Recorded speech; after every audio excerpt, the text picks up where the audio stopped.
열왕기상서 18장 24절에서 29절입니다. 전도서 3장에 보면 하나님께서 모든 것을 때를 따라 아름답게 하셨고 그 가운데 인간을 지을 때 영혼을 사모하는 마음을 주셨습니다. 인간은 영혼을 사모합니다. 그래서 영혼이라는 말을 쓰는 겁니다. 우리가 영원하자, 우리 사랑이 영원히 변치 말자. 대한민국이 동해물과 백두산이 마르고 닳도록 영원하라. 인간은 영혼을 꿈꾸는 자들이에요. 그래서 영원한 존재를 찾는 겁니다.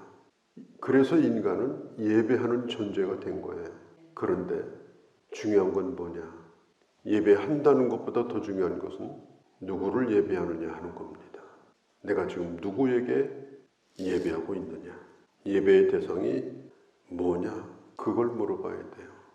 아합의 신하였던 경건한 하나님의 사람이었던 오바댜가 엘리야에게 말합니다. 당신이 여기에 있다는 얘기를 내가 전해주면, 하나님이 다른 곳으로 당신을 데려가시면 나는 죽습니다. 지금 나에게는 선지자 100명이 있습니다. 내가 그들을 먹여 살리고 있습니다. 내가 잘못되면 이것은 보통 일이 아닙니다. 오바댜가 걱정을 합니다. 그때 엘리야 선지자는 걱정하지 말라. 내 말을 꼭 전해달라. 그래서 아합 왕이 엘리야를 찾아오게 됩니다. 아합 왕은 엘리야를 만나자마자 엘리야를 원망합니다. 뭐라고 원망하느냐? 3년 동안 비가 오지 않은 것은 당신 때문이다. 이게 바로 적반하장입니다. 엘리야는 하나님의 명을 따라서 예언을 한 것뿐입니다. 하나님의 말씀을 전한 것입니다. 말씀을 전하니 말씀 전한 대로 그대로 비가 오지 않은 거지. 엘리야가 비가 오지 않게 한 것이 아니에요. 그런데 이 예언을 한 엘리야가 어디로 사라지니까 분에 못 이겨가지고 다른 선지자들을 찾아가지고 죽이기 시작해요. 그러면서 하나님의 종을 뭐라고 말하느냐? 이스라엘을 괴롭히는 자다. 이렇게 하면서 엘리야를 저주를 합니다. 3년 반 동안 비가 오지 않았으면 비를 내리고 햇빛을 주고 번개를 치게 하고 폭풍우를 내리게 하는 그들의 발신은 어디가 있었던 겁니까? 그들의 신은 뭘 한 겁니까? 주 원인은 아합 왕의 아버지 오므리의 아들 아합이 원인입니다. 그들이 백성들을 죄를 지게 만들고 결국은 하나님의 저주를 불러들인 거예요. 하나님의 말씀을 전하는 사람은 하나님께서 말씀을 주시는 대로 전할 책임이 있는 거고, 또 말씀을 들은 사람은 그 말씀을 들었을 때에 그 말씀을 하나님의 말씀으로 받고 그대로 순종하면 되는 겁니다. 그러면 이 재난도 벌써 끝났을 겁니다. 엘리야가 어딨냐? 엘리야가 안 나타나니까 다른 선지자들을 핍박을 한 거예요. 초대교회 당시에 서기 약 60년경에 바울과 같은 시대에 노마를 지배했던 네로 형제가 노마에 큰 대화재가 일어납니다. 예전에는 화재가 일어나면 그냥 거의 전 도시가 다 불타요. 그래서 자기에게 돌아올 그 책임을 면하기 위해서 예수 믿는 사람이 불을 질렀다라고 뒤집어 씌웁니다. 어마어마한 사람들이 순교를 당합니다. 이 세상은 뭐가 잘못되면 그 원인을 어디서 찾느냐? 자기들 잘못해서 찾지 않아요. 희생양을 찾는데 그 당시 사회적 약자인, 덤벼들 염려도 없고 싸울 염려도 없는 그런 그리스도인들을 희생양으로 삼아서 핍박을 한 거예요. 오늘 이 아합 왕도 마찬가지입니다. 이 갈멜이라고 하는 곳은 이스라엘 북쪽이에요. 두로와 이스라엘 사이에 국경지대인데 거기가 바로 바알 우상을 섬기는 본거지입니다. 엘리야가 아합 왕에게 제안을 해요. 바알 선지자 450, 그리고 백성들이 증인이 되어야 하니까 불러 모으라. 누가 이스라엘을 괴롭게 한 자인지 한번 알아보자. 엘리야가 제안을 합니다. 이 제안을 선뜻 받아들입니다. 이길 수 있다고 생각을 한 것 같아요. 450대 1이거든요. 그러니까 숫자로 봐도 그렇고 우상이 있는 아주 본거지이기 때문에 자기 홈그라운드예요. 그래서 이 아합 왕이 한번 해볼 만하다 생각하고 엘리야에게 이것을 허락을 합니다. 그 다음에 한편에는 백성들이 거기에 참관인으로 모여 있습니다. 엘리야가 백성들에게 강력하게 결단을 촉구합니다. 결과를 보고서 어떻게 되는지를 보고서 마음을 먹지 말라. 그것은 신앙이 아니다. 결과가 어떻게 되든지 하나님의 살아계심을 믿고 먼저 선택하는 거다. 신앙은 결과를 보고 선택하는 게 아니에요. 결과는 하나님 앞에 맡기는 겁니다. 사는 것도 맡기고 죽는 것도 맡기고, 그리고 먼저 결정을 하는 겁니다. 주님을 위해서 살기로, 주님 앞에 순종하기로, 나머지는 하나님의 손에 맡기고. 엘리야가 그렇게 백성들에게 요청을 해요. 머뭇거리지 말고 선택을 해라. 바알 편이냐 하나님 편이냐. 백성들에게 요청을 합니다. 왜 이 둘 사이에서 머뭇거리느냐. 이 파사흐라고 하는 머뭇거린다는 말은 절뚝거린다는 뜻이에요. 당당하고 담대하게 하나님이 원하시는 날을 향해서 가야 되는데 엉거주춤해가지고 절뚝거리는 거예요. 결단을 못하고 주저하고 있는 거예요. 기회주의적인 태도를 갖고 있는 겁니다. 우리 예수님도 한 종이 두 주인을 섬길 수 없다 그랬습니다. 한 종이 두 주인을 섬길 수가 없다. 사도 바울은 디모데후서 3장에 보면 말세가 되면 자기 길을 긁어줄 많은 스승을 둔다고 했습니다. 오늘 이 현대는 모든 것이 공개된 시대입니다. 손가락 하나로 눌러보면 그 교회가 무슨 교회인지, 그 목사님 어떤 설교를 하는지, 홈피 들어가 보면 그 교회 주보 광고가 오늘 지난주에 뭐 나갔는지 별의별 걸 다 알아낼 수가 있습니다. 교회 와서 은혜를 안 받고 그런데 들랑거리면서 좋은 선생 없나? 스승이 너무나 많아요. 모르는 목사님이 없어요. 그게 바로 사도 바울은 말합니다. 말세징조다. 신앙생활은 단순한 겁니다. 복잡한 게 아니에요. 머뭇거리는 게 아니에요. 결혼한 지 30년 되는데 살아야 될까 헤어질까? 평생 신앙생활 했는데 내가 이 교회 떠날까 있을까? 그건요 너무 잘못된 겁니다. 인생을 잘못 산 거예요. 결혼 생활을 잘못한 거예요. 지금 이스라엘 백성들이 3년 반 동안 재난을 만났으면 이게 좀 깨달아야 되잖아요. 그렇게 지금 이 재난 가운데 굶주리고 고통을 받는데도 이런 상황에서도 지금 머뭇거리고 있는 거예요. 엘리야 선지자가 말합니다.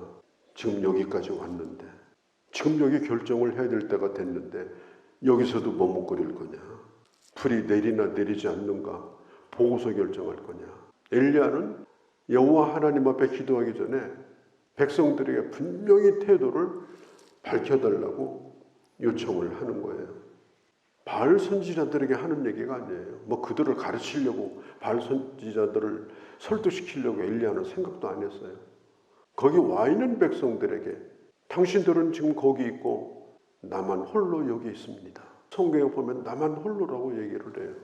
숫자적으로 볼 때도 그렇고 누구도 엘리야 편에 와서 옆에 서 있지도 않고. 영적 전쟁은 숫자가 아닙니다. 무슨 세상에 뭐 스펙이나 무슨 뭐 어마어마한 무슨 배경이 아니에요. 영적 전쟁은 영적인 능력입니다. 하나님이 함께하는 사람이 이기는 거예요. 여호와 하나님이 붙들어 주는 사람이 이기는 거예요. 인간의 배경이라는 건 아무것도 아닙니다. 그 배경을 믿었다면 다윗이 골리앗에게 혼자 나갔겠습니까? 이스라엘 군대도 저 뒤에서 구경하고 있었고 다윗은 오로지 하나님만 배경을 삼고 나만 홀로 나갔습니다. 우리의 신앙은 나만 홀로인 거예요. 하나님 앞에 홀로 서는 겁니다. 오로지 하나님만 의지하고 오로지 하나님 한 분만 바라보고 홀로 서는 거예요. 거기다가 뭘 갖다 붙이면 그게 불신앙이고 그게 인본주의예요. 인본주의가 뭐예요? 머리 굴리고 사람 굴려가지고 뭘 해보려고 하는 게 인본주의예요. 엘리야는 개인적으로 누구도 설득하지 않았어요. 말씀을 선포한 거예요. 지금 나만 홀로 있는데 누구라도 내게 오면 좋겠다. 머뭇거리지 말라. 그렇게 말을 하는데 이 백성들이 대답은 하되 그 말이 옳도다. 여기까지만 얘기합니다. 행동은 하지 않습니다. 아멘은 해요. 옳다고 얘기해요. 그런데 결정은 안 해요. 듣고 동조만 하는 겁니다. 사람들 무리 속에서 누구도 나서지 않아요. 누구도 결단하지 않아요. 지금 백성들이 그런 상황이에요. 24절에 보면 뭐라고 얘기하느냐. 백성이 다 대답하되 그 말이 옳도다. 그리고 누구도 나는 여호와 편이라고 말하지 않는 거예요. 백성들에게 엘리야가 나는 지금 홀로 서 있다고 말해도 엘리야 편을 들지 않았습니다. 그리고 이제 돌이켜서 엘리야가 25절 이후부터 보면 바알 선지자들에게 얘기를 합니다. 송아지를 준비해라. 나무를 준비해라. 불은 준비하지 말라. 불은 하나님이 붙이실 거다. 조건이 그겁니다. 나는 내가 믿는 여호와를 부를 거고 너희는 너의 신의 이름을 불러라. 먼저 해라. 우선권을 주겠다. 그렇게 하고 이제 이 영적 싸움이 시작이 되는 거예요. 아침 일찍부터 점심때까지 그들이 얼마나 열광을 하는지 그냥 성경에 보면 뛰놀았다고 했어요. 날뛴 거예요. 그런데 아무 소식이 없어요. 그러니까 엘리야가 야 너의 신이 아마 좋은가 보다. 어디 갔는가 보다. 아니 좋은 게 아니고 자는가 보다. 더 큰 소리로 해야 되지. 그렇게 해서 되겠냐. 빨리 깨워라 깨워라 그러니까 열받아가지고 더 크게 소리를 지릅니다. 엘리야는 그들의 소리에 조금도 위축되지 않습니다. 그들의 숫자에도 위축되지 않습니다. 그들이 아무리 길게 부르짖어도 그런 거 무서워하지 않습니다. 자기가 홀로라는 생각을 하지 않아요. 왜? 하나님이 함께하고 계시기 때문에. 제가 청년 때에 저희 바닷가에 초상이 났는데 그때 목사님이 마침 어디를 가셔가지고 급하게 저는 목회자도 아니고 그런데 예배를 인도하게 됐습니다. 뭐 다 아는 동네 어른들이니까 예배를 드릴 수가 없는 거예요. 마정에다가 천막 치고 동네 사람 다 모였고 부엌에는 동네 아줌마들 다 모였고 예배를 드리자고 해도 아무도 제 말을 듣지 않는 거예요. 교회에서 몇 명 집사님들하고 우리 어머니도 같이 가셨는데 예배를 드려야 되나 말아야 되나 그런 생각이 들더라고요. 그래서 하나님 앞에 기도하고 내가 큰 소리로 얘기했어요. 아주 무섭게 얘기를 했어요. 하나님 앞에 예배를 해야 되니까 다 조용히 하라고. 그랬더니요. 물을 끼얹어 조용해졌어요. 제가 군대 가기 전입니다. 그래가지고 그때 제가 뭘 했냐. 복음을 전했어요. 예수 그리스도를 전했어요. 영원한 생명 되신 예수 그리스도. 그분만이 우리의 구원이고 그렇게 예배 인도를 하고 돌아오면서 저희 어머니하고 그 집사님들이 저더러 박 선생 너무너무 놀랬다고 어떻게 그렇게 조용해 줄 수 있느냐고 어떻게 그렇게 당당하게 예수를 말할 수 있냐고 그런 얘기를 들은 적이 있습니다. 우리는 세상에 위축되는 사람들이 아닙니다. 우리는 숫자 가지고 쫄아드는 그런 사람들이 아니에요. 우리 개인적인 삶도 그렇고 교회도 마찬가지예요. 뭐 몇 명 모이느냐 크기 얼마냐 그게 중요한 게 아니에요. 거기에 하나님이 함께 하시느냐 내가 진정으로 하나님을 믿고 있느냐 이게 중요한 거예요. 오늘 이 엘리야도 마찬가지입니다. 살아계신 하나님을 증거할 기회가 온 거잖아요. 이걸 못하면 이건 선지자도 아니지. 엘리야가 나는 홀로다 인정합니다. 나는 홀로다. 백성들에게도 나는 홀로다. 그러나 나와 하나님이 함께 하신다. 이 사람들이 이렇게 하니까 자해 행위를 해요. 근데 막 열이 점점 나니까 칼을 가지고 막 온몸을 그어대는데 그냥 피 범벅이 돼가지고 사람들이 완전히 그냥 막 미쳐 날뛰는 겁니다. 이건 정상이 아닙니다. 무서운 상황입니다. 수백 명의 사람들이 피를 흘리고 날뛰는 모습을 생각해 보세요. 그래도 가짜는 가짜입니다. 그렇다고 가짜가 진짜 되는 게 아니에요. 그렇다고 거짓이 진실이 돼서 거기 뭐가 임하는 게 아니에요. 밤새도록 대나무 잡고 뛰어도 소용없는 거예요. 그게 이 세상의 우상이고 헛된 신입니다. 아무 일도 일어나지 않았다. 참신앙이라고 하는 건 요란한 데 있지 않습니다. 고요함에 있습니다. 참신앙이라는 것은 떠들고 다니는 게 아니고 하나님과의 인격적인 관계의 문제입니다. 너는 하나님과 지금 어떤 관계냐? 신앙이라고 하는 것은 내가 하나님을 향해서 가지는 확신입니다. 소리치는 게 아니고 확신이에요. 내 안에 변할 수 없는 확신을 가지는 것. 신앙은 이론이 아니고 실제입니다. 내가 하나님을 경험하고 하나님이 지금 나와 함께 하시고 지금도 나를 붙들고 계시다라고 하는 것. 또 한 가지는 변하는 겁니다. 예수 믿으면 변해야 돼요. 사람이 바뀌어져야 돼요. 변하지 않는 신을 섬기는 사람은 그건 우상 섬기고 있는 거예요. 그가 믿는 하나님은 그 사람 하나도 변화 못 시키면 그가 믿는 하나님은 죽은 하나님이에요. 내가 살아계신 하나님을 섬긴다면 예수 믿으면 변해야 됩니다. 달라져야 되는 거예요. 왜? 주님이 붙들고 계시니까. 세상과 하나님 사이를 줄타기 하는 게 아니에요. 엘리야를 가르쳐서 우리는 하나님의 사람이라고 부릅니다. 하나님의 사람 엘리야. 우리도 그런 하나님의 사람으로 살아가는 귀한 주의 자녀들이 되어주시기를 바랍니다. 거룩하신 우리 아버지, 나만 홀로 남았으나 바알 선지자는 450명이로다. 그러나 하나님께서는 분명히 살아계심을 믿고 주님을 붙들었을 때 단 한 번의 부르짖음에 불이 떨어졌고 하나님의 살아계심이 증명이 되었습니다. 오늘 우리가 믿고 있는 하나님이 어떤 하나님인지, 내가 예배하는 하나님이 어떤 분인지 분명한 고백이 있게 하시고 그 하나님을 붙들고 확신 있는 믿음을 가지고 하나님의 사람으로 살아가는 그런 저희가 되게 하여 주시옵소서. 우리 주 예수님의 이름으로 기도하옵나이다. 아멘.